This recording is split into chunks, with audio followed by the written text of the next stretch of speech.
अच्छा, सिखों के जो 10वें गुरु हैं गुरु गोविंद सिंह, उनका मध्य प्रदेश से क्या संबंध है? ये बताएं कि मध्य प्रदेश का सबसे साक्षर जिला कौन है 2011 की जनगणना के अनुसार? भारत के कुछ राज्यों में विधानसभा के साथ साथ विधान परिषद की भी व्यवस्था है। आपको क्या लगता है द्विसदनीय व्यवस्था होने के क्या फायदे होते हैं? कुछ गैसेस को नोबल गैस या शरीफ गैस क्यों कहते हैं? ये बताएं मध्य प्रदेश के विधानमंडल में कितने सदनों की व्यवस्था है?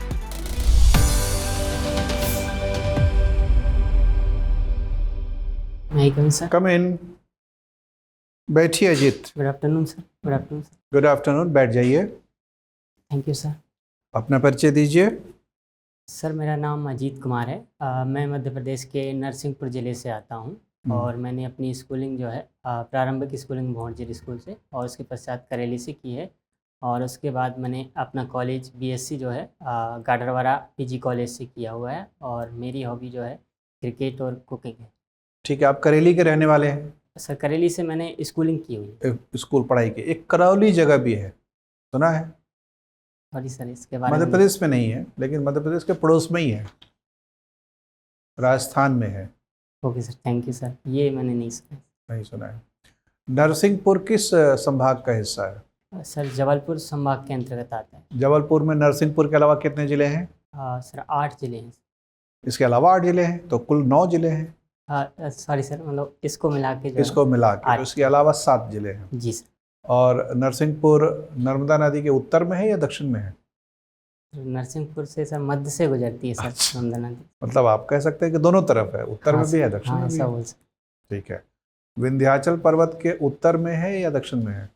विंध्याचल पर्वत के सर दक्षिण में आता है सर। दक्षिण में है। और सतपुड़ा से बहुत दूर है? पास ही है सर।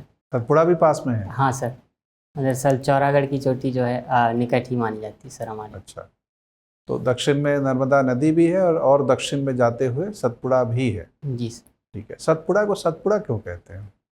सॉरी सर, इसके बारे में नहीं। नरसिंहपुर का नाम नरसिंहपुर क्यों है?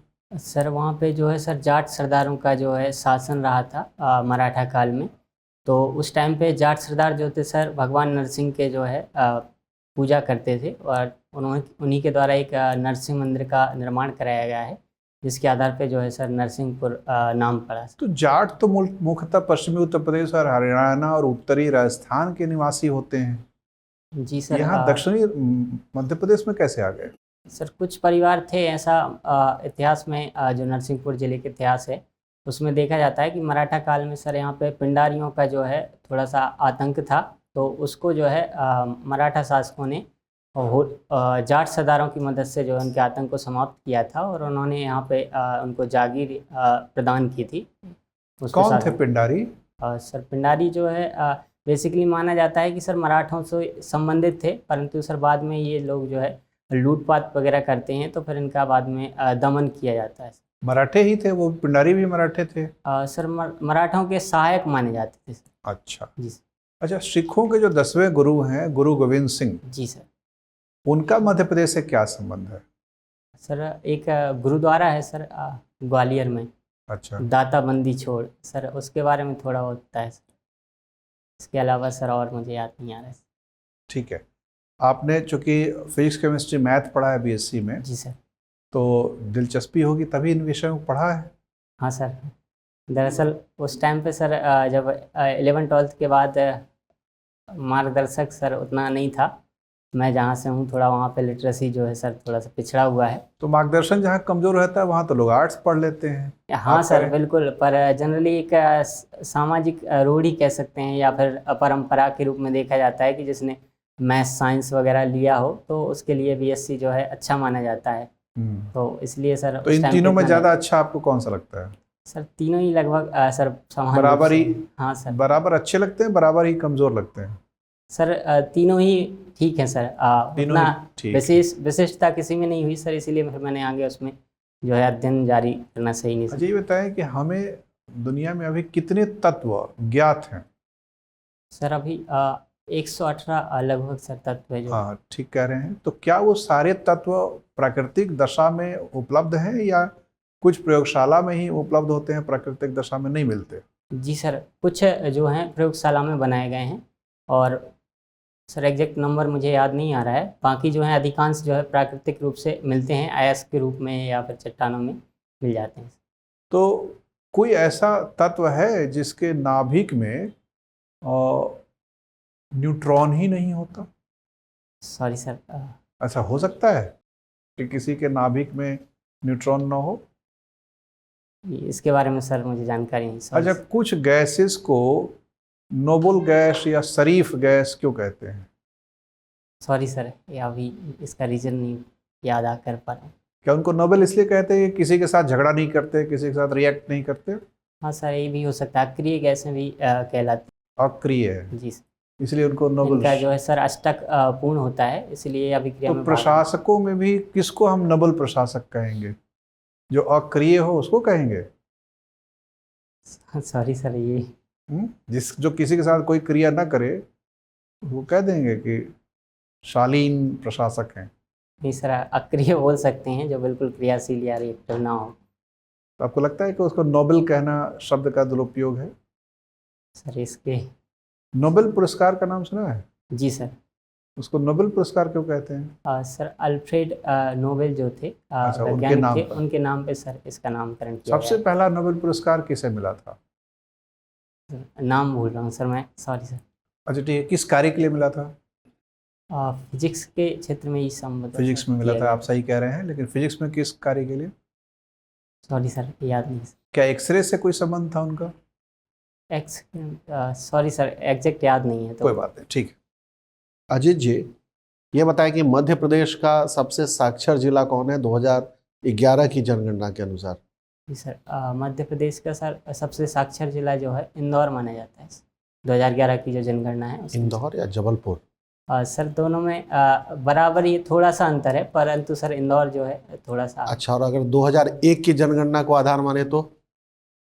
सॉरी सर, इसका तो मुझे आप ही का जानकारी- जिला है नरसिंहपुर। हाँ सर। और आपने कहा कि आप जिस क्षेत्र से आते हैं वहाँ साक्षरता का अभाव है। जी सर, मैं जिस क्षेत्र में हूँ उस क्षेत्र में थोड़ा सा है सर। अभी भी वहाँ पे सर एक चांवरपाठा ब्लॉक है सर, उस क्षेत्र में थोड़ा सा आपके ब्लॉक में पिछड़ापन है। कम रहा जी था। सर। ठीक है, आपने साइंस की पढ़ाई की है, मैथ्स भी इसमें रहा है। मैथमेटिक्स का कुछ ऐसा फॉर्मूला, कुछ ऐसा प्रिंसिपल बताइए जो वाकई में आपको एक्साइट करता हो, या जिसका रियल लाइफ में आप कुछ एप्लीकेशन देख पाते हो। सर ऐसा फार्मूला या तो पूरा का पूरा बोरिंग ही है, केवल किताबी ज्ञान है? नहीं सर, मैथ्स का तो दैनिक जीवन के साथ साथ प्रशासन में भी बहुत ज़्यादा यूज़ होता है सर। कोई भी गणना हो, फाइनेंस के क्षेत्र में यदि देखा जाए, राजस्व के क्षेत्र में, तो मैथ्स पर आधारित ही है। माप, ज्यामिति वगैरह जो है सर, उसका दैनिक जीवन में इंफ्रा निर्माण में बहुत ज़्यादा सर योगदान है। फार्मूला सर मैं अभी याद नहीं कर पा रहा हूँ ठीक है। Exact sir. फिजिक्स में ऐसा कुछ, भौतिकी विज्ञान में जो आपको एक्साइट करता हो, रोमांचित करता हो? सर फिजिक्स में सर गति के नियम जो है न्यूटन के हाँ। सर, वो दैनिक जीवन में भी बहुत ज़्यादा उपयोगी हैं और उनका प्रयोग भी किया जाता है। ऐसे ही सर जो है हाइड्रोलिक ब्रेक है, उसमें दाब का प्रयोग किया जाता है। इसके बाद सर गॉस का थ्योरम है सर, उसमें जो है उसका प्रयोग जो है आपदारोधी जो छतें हैं उनके निर्माण में या उनकी संरचना को ध्यान में रखकर बनाया जा सकता है सर।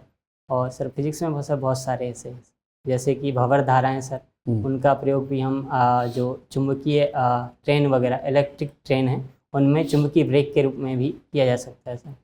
ठीक है।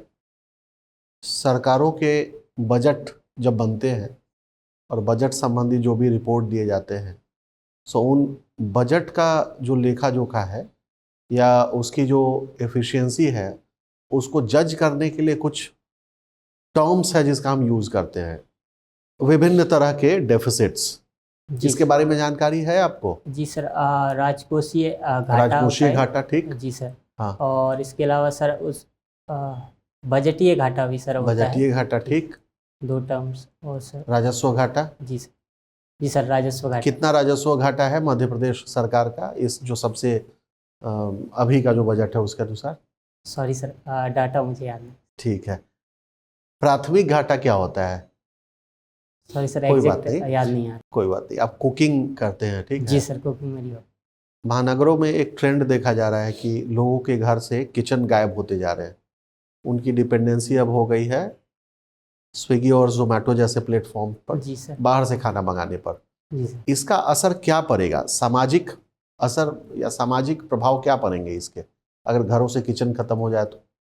सर किचन कम हो रहा है, ये सच है कि रुझान जो है मेकिंग जो फूड है या ऑर्डर करके जो फूड बुलाने का है वो बढ़ रहा है, परंतु इसमें मूल कारण सर समय का अभाव बोल सकते हैं, या कार्य व्यस्त जो है जीवन शैली को बोल सकते हैं।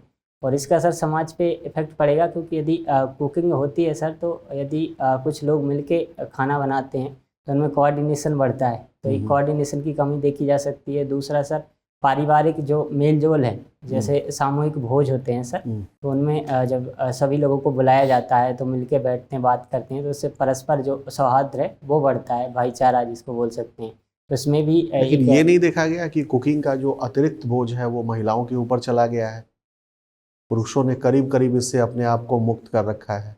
सर आपकी हॉबी है, अच्छी बात जी है, सर। लेकिन कुकिंग को लेके ये जो सामाजिक एक तरीके से दिखाया गया है स्टीरियोटाइपिंग, इसको लेके आपका क्या कहना है? सर ये रूढ़िवादिता जो है सर ख़त्म होनी चाहिए, और ये अब ख़त्म भी हो रही है। अभी देखेंगे तो आप जो इंडियन शेफ़ हैं उनमें अधिकांश जो है पुरुष शेफ़ देखने को मिलते हैं, जैसे कि संजीव कपूर जी हैं, गरिमा अरोड़ा के साथ, और रणवीर बरार जी हैं। ये जो ठीक है, मेरा अंतिम सवाल है कि भारत के कुछ ऐसे फूड्स के नाम बताइए या खाने की विधियों के नाम बताइए जिसमें कि न्यूट्रिशन भी है, पोषण भी है, और जिसमें कि समय की भी बचत होती है, जो दोनों तरीके से ठीक है। एक तो सर सलाद है, जिसमें सर बहुत कम समय और न्यूट्रिशन भी पर्याप्त मात्रा में है, उसको डाइट के लिए भी लोग यूज़ करते हैं अभी। और भारतीय भोजन परंपरा में अगर कुछ पका ऐसा हुआ आपको भोजन दिखे? सर दाल चावल जो है आसानी से बन जाते हैं सर, हाँ हाँ, उनको रख सकते हैं। और इसके अलावा सर सर ठीक है, और धन्यवाद। अजीत जी सर। ये बताएं, मध्य प्रदेश के विधानमंडल में कितने सदनों की व्यवस्था है? सर अभी मध्य प्रदेश जो है एक सदनीय सर विधानमंडल है। ठीक है, यहाँ सिर्फ विधानसभा है, विधान परिषद नहीं है। जी सर। भारत के कुछ राज्यों में विधानसभा के साथ साथ विधान परिषद की भी व्यवस्था है। जी सर। आपको क्या लगता है द्विसदनीय व्यवस्था होने के क्या फायदे होते हैं? सर द्विसदनीय व्यवस्था होने का फायदा सर हम विशेषज्ञता से ले सकते हैं। जनरली जो द्वितीय सदन होता है, जैसे हम यदि राज्यसभा को देखें तो सर उसमें विशिष्टता प्राप्त व्यक्ति जो होते हैं उनको उसमें स्थान दिया जाता है, तो उनकी जो नीति निर्माण में जो विशेषज्ञता है उसका हम लाभ ले सकते हैं। और साथ में सर कभी कभी कुछ निर्णय जो हैं या जल्दबाजी कह सकते हैं या समय का अभाव कह सकते हैं, या उन पर पर्याप्त विचार विमर्श नहीं हुआ है, तो दूसरे सदन में सर उन पे जो है विचार विमर्श किया जा सकता है। और हो सकता है सर कुछ कमियां ऐसी हैं जो प्राथमिक सदन जो है ना देख पा रहा हो, तो द्वितीय सदन उनको देख के जो है प्रत्यक्ष कर सकता है और उनमें सुधार के लिए जो है सिफारिश। ठीक है, तो क्या आपको लगता है मध्य प्रदेश में विधान परिषद के ना होने की वजह से यहाँ जिस प्रकार के कानून बनाए जाते हैं या जो लोकहित का कार्य किया जाता है वो शायद उतने बेहतर तरीके से नहीं हो पाता जितना हो सकता था, बशर्ते यहाँ विधान परिषद होती? वैसे सर जनप्रतिनिधि जो है जनरली बहुमत से जो भी निर्णय लेते हैं वो सर्वमान होता है, और उसमें विपक्ष भी जो है पर्याप्त अपना जो भी पक्ष है वो रखता है, ऐसी उसमें कमियां हैं तो उनको निकालते हैं। हाँ, ये कह सकते हैं कि यदि दूसरा सदन होता तो हो सकता है कि कुछ और अच्छा जो है नीतियों में देखने को मिल सकता है, परंतु अभी भी सर ठीक है सर नीतियाँ। और इसके लिए सर सिफारिश भी एक बार की गई थी विधान पारित करके कि विधान परिषद का जो है मध्य प्रदेश में भी निर्माण किया जाए, परंतु अभी क्या प्रक्रिया है, किस प्रकार गठन किया जाता है विधान परिषद का किसी भी राज्य में? जी सर। सर 169 जो है भारतीय संविधान का आर्टिकल है, उसके तहत जो है विधानसभा जो है बहुमत से प्रस्ताव पारित करके संसद को भेजते हैं, और संसद द्वारा उसमें फिर प्रस्ताव पारित करके अनुमति दी जाती है। संसद बनाती है। ठीक, ये बताएं, विधानसभा के सदस्यों का चुनाव तो डायरेक्ट इलेक्शन के थ्रू होता है, चुनाव होते हैं हर 5 वर्ष में। विधान परिषद के सदस्यों का चुनाव किस प्रकार होता है? सर विधान परिषद जो है अभी जो प्रावधान है उसके तहत सर उसमें 1/3 जो मेंबर हैं वो विधानसभा के द्वारा ही चुने जाते हैं, उन्हीं में से 1/3 मेंबर चुने जाते हैं उनके द्वारा। और उसके पश्चात कुछ सदस्य जो है सर स्थानीय सरकारें जो हैं उनके द्वारा चुने जाते हैं। एक निश्चित अमाउंट जो है सदस्यों का वो राज्यपाल, उस राज्य के राज्यपाल द्वारा जो है नियुक्त किया जाता है। और कुछ जो हैं सर शिक्षित जो हैं या शिक्षक हैं जो लगातार अध्ययन कार्य में लगे हुए हैं, उनके द्वारा भी चुनकर इसमें भेजे जाते हैं। ठीक है। अजीत, ये बताएं, मध्य प्रदेश के हाई कोर्ट की मुख्य पीठ कहाँ स्थित है? सर मध्य प्रदेश की हाई कोर्ट की जो मुख्य पीठ है सर जबलपुर में स्थित है। ठीक है। क्या इसके अतिरिक्त भी हाई कोर्ट कहीं और से फंक्शन करता है? सर 2 उसकी खंडपीठ हैं सर, इंदौर और भोपाल में सर। सॉरी सर, कहाँ कहाँ है? फिर से इंदौर और बताइए। ग्वालियर में है सर, भोपाल अभी प्रस्तावित है। जी सर। ये बताएं, अगर हम हायर जुडिशरी की बात करें इंडिया में, सुप्रीम कोर्ट और हाई कोर्ट, तो इन दोनों कोर्ट्स के बीच में क्या संबंध होता है? सर जैसे कि हमने सर एकल और स्वतंत्र न्यायपालिका का जो ढांचा अपनाया है, उसके तहत सर ये द्वितीय स्तर कह सकते हैं कि राज्यों में जो है सर्वोच्च होते हैं हाई कोर्ट, परंतु ये जो है सुप्रीम कोर्ट के जो है निर्देशन और अधीक्षण में जो है कार्य करते हैं। ठीक है। मेरा अंतिम प्रश्न आपसे, जी सर। चुनावों का माहौल चल रहा है, कुछ लोग खुश हैं चुनावी प्रक्रिया से, कुछ लोग खुश नहीं भी हैं। जब रिजल्ट्स आएंगे तो भी स्थिति यही बनी रहेगी। मान लीजिए किसी उम्मीदवार का चुनाव होता है और वो सांसद बन जाते हैं, एंड कुछ व्यक्ति विशेष उस चुनाव से संतुष्ट नहीं हैं, जी सर। तो वो अपना असंतोष किस प्रकार व्यक्त कर सकते हैं? सर यदि लोगों के द्वारा चुनकर वो गए हैं और विजयी हुए हैं, तो इसमें असंतोष ऐसा कुछ होना नहीं चाहिए। मान लीजिए किसी को होता लगता है जी कि सर। वोटिंग ठीक प्रकार से नहीं हुई, किसी प्रकार की धांधली हुई है, जी सर। और वो उसमें जांच करवाना चाहते हैं, जी सर। तो क्या कोई उसके- कानूनी प्रावधान है? जी सर, और उसके लिए सर एक प्रक्रिया है कि आप जो है निर्वाचन आयोग में जो है आवेदन कर सकते हैं, और यदि निर्वाचन आयोग को लगता है कि ऐसा है तो निर्वाचन दोबारा आयोग वो में जांच- होता है या हाई कोर्ट में होता है? इलेक्शन पिटीशन फाइल की जाती है। सॉरी सर, इसके बारे में और जान। ठीक है, शुक्रिया। अजित, आज़ादी से पहले राज्यों में सरकार के गठन के लिए कितने बार चुनावों का आयोजन किया गया?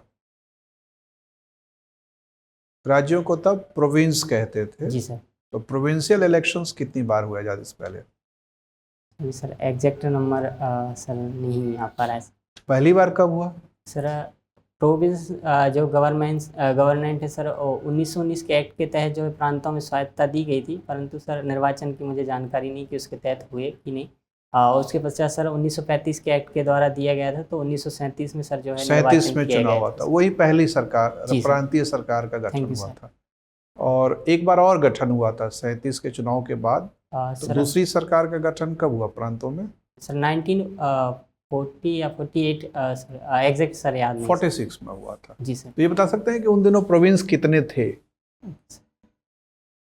और कितने प्रोविंस में मुस्लिम लीग को सफलता मिली थी 37 वाले चुनाव में और 46 वाले चुनाव में? सर 37 वाले का सर जहाँ तक मैं याद कर पा रहा हूँ सर, 8 प्रांत में जो है कांग्रेस को क्लियर पूर्ण बहुमत मिला था, और 2 में उन्होंने जो है मिलीजुली सरकार बनाई थी, और 2 प्रांत जो हैं सर एग्जैक्ट नंबर सर याद नहीं, संभवतः सर 2 प्रांत थे जिनमें जो है मुस्लिम लीग को बहुमत मिला था। पूर्ण बहुमत मिला था 37 में, तो मुस्लिम लीग को किसी में पूर्ण बहुमत नहीं मिला था। हाँ, मिलीजुली सरकार उन्होंने हाँ बनाई। मिलीजुली सर, पूर्ण बहुमत जो है मुस्लिम लीग को नहीं मिला था सर। 46 में कितने प्रांतों में मुस्लिम लीग को पूर्ण बहुमत मिला? सॉरी सर, ये याद नहीं। अच्छा, लेकिन 2 प्रांतों में मिला। तो Thank you। 37 में जहाँ किसी भी प्रांत में मुस्लिम लीग को अपने बल पर पूर्ण बहुमत नहीं मिला, मिलीजुली सरकार उन्होंने बनाई बंगाल में और पंजाब में। लेकिन 46 में 2 जगह, सिंध और बंगाल, दोनों जगह उनको अपने बल पर पूर्ण बहुमत मिल गया। Thank you. इसका मतलब मुस्लिम लीग की लोकप्रियता 37 से 46 के बीच में बढ़ गई। Okay sir. नहीं, ऐसा क्यों हुआ? सर इस बीच एक मुद्दा जो है अलग देश बनाने का भी हो सकता है। कुछ लोग जो थे कट्टरवादी बोल सकते हैं हम उनको। क्या विश्व युद्ध की घटनाओं से कोई असर पड़ा मुस्लिम मतदाताओं पर? सर हो सकता है सर, क्योंकि तुर्की पे जब कमाल पाशा का जो है शासन समाप्त किया गया था, तो अंग्रेज विरोधी जो है लहर चली थी, तो उस टाइम पे हो सकता है कि जो मुस्लिम लीग है उसने अपने पक्ष में समर्थन के लिए उसका सर प्रयोग किया हो। और सर इसके बारे में और जानकारी सर ज़्यादा ध्यान नहीं दिया। कोई बात नहीं अजीत, आपका इंटरव्यू हो गया, आप जा सकते हैं। Thank you sir. Thank you sir.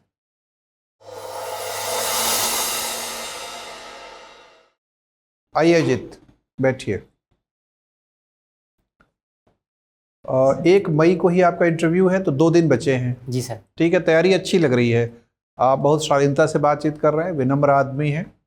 प्रशासक के लिए ये सब अच्छे गुण माने जाते हैं। जी सर। नॉलेज भी आपकी, हम लोगों ने बहुत सारे विषयों पे जो आपसे चर्चा की, तो नॉलेज भी आपकी ठीक दिख रही है, अच्छा पढ़ा लिखा है और समय पे आप चीज़ों को याद करने में सक्षम है। मतलब रिकलेक्शन पावर आपकी ठीक है, जब आप जिस प्रश्न का उत्तर ढूंढ रहे हैं तो वो बता रहे हैं। अपीयरेंस में थोड़ा सा आपको सावधानी बरतनी पड़ेगी, जी सर। जैसे कि सफ़ेद शर्ट पर ये टाई बहुत फब नहीं रही है। Okay sir. सर ये नहीं पहनने वाला मैं। सर जैसा आपका है नेवी ब्लू का सर जैकेट, वो पूरा सूट है, और सर उस पर ये टाई बस पूछने के लिए ही लगा के आया था आज कि सर इसको यूज़ कर सकता हूँ क्या मैं? अच्छा, तो ब्लू है और शर्ट कैसा है? हल्का लाइट ब्लू? सर शर्ट हल्का सा है, ग्रीन है, क्रीम टाइप का हल्का सा। क्रीम? हाँ क्रीम है तब तो चल जाएगा, अगर क्रीम कलर है हाँ, हल्का क्रीम है सर, बहुत बहुत ही हल्का। चल जाएगा। बटन लेकिन कॉलर ऊपर बंद करके रखना चाहिए। Thank you sir. तो और सर ये टाई चल जाएगा कि चेंज करूँ? चल जाएगा, चल जाएगा। क्रीम कलर का है ना शर्ट? हाँ सर। हाँ ठीक है, चल जाएगा। और दाढ़ी वाड़ी बना लीजिएगा। हाँ सर, वो क्लीन करने में थोड़ी सी दिक्कत होती है, क्या दूसरे दिन दाने निकल आते हैं, उसी दिन करके जाऊँगा सर। तो उसी दिन करिएगा तो ज़्यादा दाने निकलेंगे, एक दिन नहीं पहले सर, वो कर। एक दिन नहीं निकलता है, उसके अगले दिन सर दिक्कत होती है थोड़ी गर्मी में अभी। अच्छा हाँ, इसलिए अभी नहीं करके आया सर।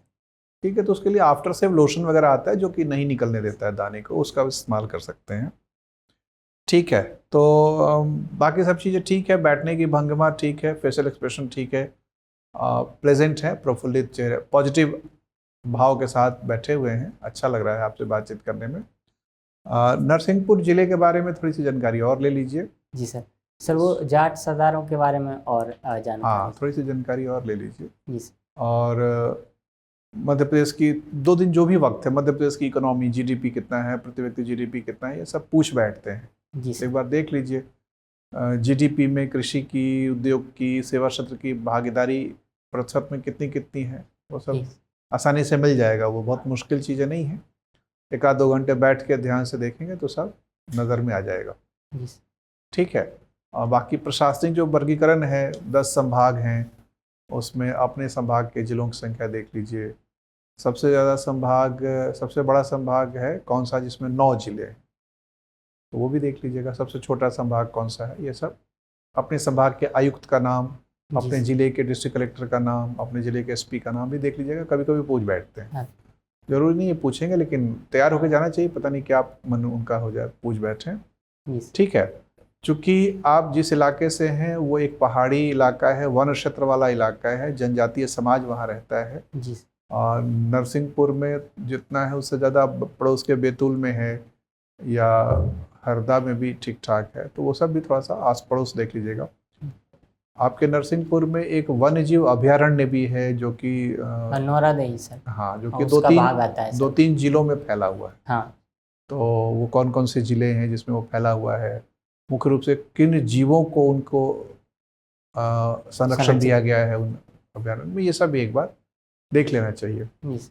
पर्यटन के नज़रिए से आपके ज़िले की क्या पहचान है, कौन कौन से मुख्य स्थल वहाँ पर हैं, ऐतिहासिक स्थल हैं, नैसर्गिक सौंदर्य के पर्यटन स्थल हो सकते हैं, धार्मिक पर्यटन के केंद्र हो सकते हैं। 2-3 अलग अलग कैटेगरी के स्थल देख लीजिएगा। सर मैंने इनको कर लिया, जैसे लास्ट टाइम मेरा इंटरव्यू था 20 में, तो उन्होंने आर्कोलॉजिकल सर्वे ऑफ इंडिया का पूछा था, पर सर ऐसा मैं सर्च किया तो कहीं मुझे मिला ही नहीं कुछ ऐसा। आपके ज़िले का वेबसाइट है? हाँ सर, उस पर मैंने देखा है, सिर्फ एक जगह अभी जो है रिसेंट ऐड हुआ है इस बार, उस टाइम पे नहीं था जब था। तो गराड़ू मंदिर है, एक इंडो इस्लामिक स्थापत्य में है, तो उसको ज़रूर उस टाइम पे चल रहा था कि आर्कोलॉजिकल सर्वे ऑफ इंडिया इसको संरक्षित घोषित हाँ, करे। तो वही पूछना चाह रहे होंगे, हाँ, इसलिए तो इसके अलावा सर और कुछ नहीं था। जैसे उन्होंने पूछा तो मैं बताया, तो वो डिनाई कर रहे थे बार बार, तो सही बता रहा था फिर भी डिनाई किए जा रहे थे। इसके अलावा एक सेंसस आता है, हर जिले का एक सेंसस रिपोर्ट आता है। हाँ। उसमें भी थोड़ा सा इतिहास दिया रहता है। Okay sir. मुझे लगता है थोड़ा दिया हुआ है नरसिंहपुर का हिस्ट्री। सर उसके ज़िले पोर्टल पे जितनी दी है उतना तो मैंने देख लिया सर, और इसके अलावा और कहीं मिला नहीं था, तो फिर मैंने ज़्यादा नहीं देखा। वो जाट सरदारों वाला ज़रूर है थोड़ा सा। हाँ, वो देख लीजिएगा। जी सर। ठीक है, थोड़ा बहुत देख लीजिएगा। जी। और नहीं मिले तो कहिएगा कि सर मैंने ढूंढा, मेरे को मिला नहीं। हंसते हुए कहिएगा कि सर मैंने ढूंढने की कोशिश की, कहीं मिला नहीं, सर आप बता देंगे तो मैं बहुत कृतज्ञ होगा। Okay sir. ठीक है। कई बार बातों को हाँ सकारात्मक तरीके से समअप कर देना चाहिए। ठीक है, और कोई संशय या प्रश्न? नहीं सर, बाकी ठीक सर। आना और जाना इसको लेके सर मैं भूल जाता हूँ जनरली, जब आता हूँ अंदर तो भूल जाता हूँ कि कैसा बैठा सामान्य चीज़ है। देखिए, एक तो ये है कि जहाँ आपको 9:30 बजे सुबह बुलाया गया है, जी सर। जहाँ आपको बैठाया जाएगा वहाँ से लोग जाएंगे आपसे। हो सकता है आप पहले व्यक्ति हो तब तो अलग बात है, लेकिन अगर आपसे पहले 2-3 लोग जा चुके हैं तो देख लीजिएगा कि कैसे दरवाज़ा खोला, जी कौन सर। सा पल्ला खुलता है, कौन सा लॉक रहता है, ताकि वहाँ झेपना ना पड़े। हाँ सर। तो थोड़ा सा सहज रहिएगा आप। तो दरवाज़ा खोलना है, प्रवेश करने के लिए अनुमति मांगनी है, अनुमति मिलने के बाद प्रवेश करना है, और कुर्सी पे लपक के बैठना नहीं है, कुर्सी के बाजू में जाके खड़ा होना है, अभिवादन कर लेना है। जब वो कहें कि ठीक है बैठिए, तो धन्यवाद ज्ञापन करते हुए बैठ जाना है। जी सर। बैठते समय ध्यान रखिएगा कि टिक के बैठें, आगे कुर्सी के आगे सरक के ना बैठें। ऐसे सर, इस हाँ। तरह से। टिक के बैठे और सीधा शरीर रखें और सहज रहें। जी सर। बहुत बहुत ज़्यादा अकड़ू टाइप से या बहुत कृत्रिम रूप से बनावटी तौर पे तन के भी नहीं, लेकिन साधारण तौर पे स्ट्रेट बॉडी हो, सीधा शरीर। ठीक है, बस इसको लेकर ज़्यादा उलझन भी नहीं पालनी है, सामान्य आदत है। 1-2 दिन ऐसे ही बैठने का अभ्यास कर लीजिए। जी सर। ठीक है, ठीक सर। चलिए, all the best. Thank you sir. Thank you sir.